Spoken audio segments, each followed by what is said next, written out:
Ci occupiamo adesso dell'emergenza maltempo in Veneto, dove continua a piovere. Gli imprenditori chiedono aiuti immediati e oggi il presidente Napolitano ha telefonato al governatore Zaia. Il servizio è di Piergiorgio Giacovazzo.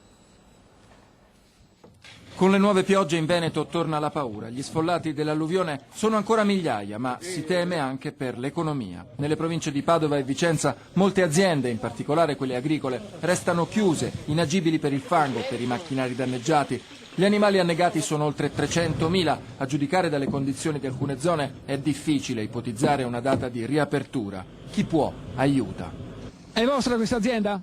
No, sono degli amici che hanno avuto questa disgrazia e di conseguenza ci sembra naturale dare un aiuto. Le istituzioni locali chiedono interventi immediati e finanziamenti. I 20 milioni di euro stanziati dal governo per i primi interventi sono giudicati insufficienti. Il danno stimato dalle associazioni degli agricoltori si aggira sul 1 miliardo di euro. Gli industriali veneti propongono di trattenere le tasse sul territorio ed il governatore Zaia, in procinto di diventare commissario straordinario per l'emergenza, fa sua la proposta. Inviare le nostre tasse a Roma per poi andare a chiedere a Roma gli stessi soldi delle tasse per pagare i danni dell'alluvione direi che è assurdo. Sarebbe più concreto pensare di poter trattenere qui le risorse del pagamento dell'IRPEF e poi pagati i danni il resto glielo mandiamo lì.